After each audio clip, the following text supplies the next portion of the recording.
25 के 25 कमल खिलेंगे, फिर से हैट्रिक लगेगी। कमज़ोर नेतृत्व के ऊपर जनता कभी विश्वास नहीं करती। और मैं आज भी कहता हूँ और चैलेंज के साथ कहता हूँ, सीपी जोशी के ऊपर जिस दिन उंगली उठ जाएगी राजनीति छोड़ देगा। 25 के 25 कमल खिलेंगे, फिर से हैट्रिक लगेगी।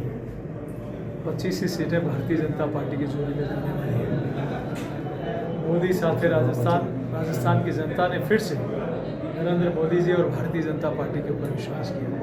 मैं पूरे राजस्थान की जनता जनार्दन का, सभी मतदाताओं का और कार्यकर्ताओं का, जिस मेहनत के साथ उन्होंने काम किया है वो वास्तव में अतुलनीय है। उन सब का मैं अभिनंदन करता हूँ। राजस्थान के मतदाताओं का भी आभार प्रकट करता हूँ कि लगातार तीसरी बार भारतीय जनता पार्टी और नरेंद्र मोदी जी के ऊपर विश्वास व्यक्त। प्रथम चरण में कुछ मतदान कम हुआ है, लेकिन उसके पीछे कारण है कांग्रेस के प्रति उदासीनता, निरस्ता, और द्वितीय चरण में और लोगों ने उत्साह के साथ मतदान किया। अब ये देखिए कि किसी सेना का सेनापति अपनी सीट छोड़कर भाग जाए वायनाड, तो वो की वो स्थिति राजस्थान में उसके नेताओं की हुई है। जबरदस्ती पकड़ के टिकट दिए, देने के बाद भी कुछ लोगों ने तो हाथ जोड़ दिए। तो फिर जनता किसके ऊपर विश्वास करेगी? कमजोर नेतृत्व के ऊपर जनता कभी विश्वास नहीं करती। गलत नीतियों के और गलत नीति के ऊपर कभी विश्वास नहीं करती। भाजपा को विश्वास है नरेंद्र मोदी जी जैसे मजबूत नेतृत्व पर। कुछ लोगों ने प्रयास किए, कुछ लोगों ने हवाओं का रुख बदलने की कोशिश की, लेकिन पार्टी का कार्यकर्ता जब लग जाता है, जनता का जब आशीर्वाद होता है, तो तमाम हथकंडे फेल हो जाते हैं। आप देखिए कि मैं लगातार मैं पहले दिन से नॉमिनेशन के दिन कहा था, कई आरोप लगाए थे, और मैं आज भी कहता हूँ और चैलेंज के साथ कहता हूँ, सीपी जोशी के ऊपर जिस दिन उंगली उठ जाएगी राजनीति छोड़ देगा। लेकिन मैंने कहा था वो तो करिए, आज भी चुनाव हो गए, अब तो आ जाइए, आप पाक साफ है तो किसी के ऊपर उंगली उठाना बहुत आसान होता है, लेकिन उसका जवाब देना बड़ा मुश्किल है।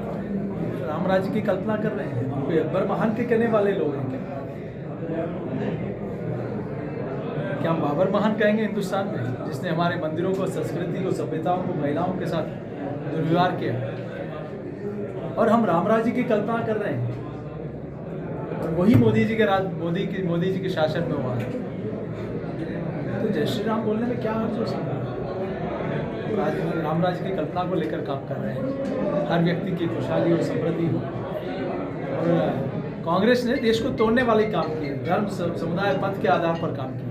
अब देखिए कि प्रधानमंत्री की कुर्सी के लिए जो भारत माता के टुकड़े करा दे, जो कहे कि इस देश के संसाधनों पर पहला माइनॉरिटी का है, या अल्पसंख्यक बहुसंख्यक कौन लेकर आए?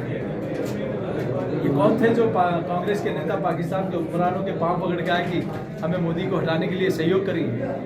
इसका मतलब आपको देश की जनता पर विश्वास नहीं है, तो देश की जनता को आपके ऊपर विश्वास कैसे होगा? और हमने तो मोदी जी के नेतृत्व में 140 करोड़ लोगों के लिए नीति बनाई है, 140 करोड़ लोगों के उत्थान के लिए काम किया है। कांग्रेस ने हमेशा तुष्टीकरण की नीति की। पहली बार भारत बांग्लादेश सीमा का सीमांकन हुआ है, बाउंड्री बन गई है। पहली बार वहाँ के लोगों ने डेवलपमेंट देखा है, और उसी के प्रति मतदान, विकास के साथ मतदान किया है, राष्ट्रवाद के साथ मतदान किया है, और प्रचंड मतदान हुआ है। पहले से ज़्यादा सीटें इस बार भारतीय जनता पार्टी को हाथ में। दिन भर की सारी अपडेट्स के लिए सब्सक्राइब करें राजस्थान कवरेज को और बेल आइकन दबाना ना भूलें, ताकि आप रहे अपडेटेड हमेशा।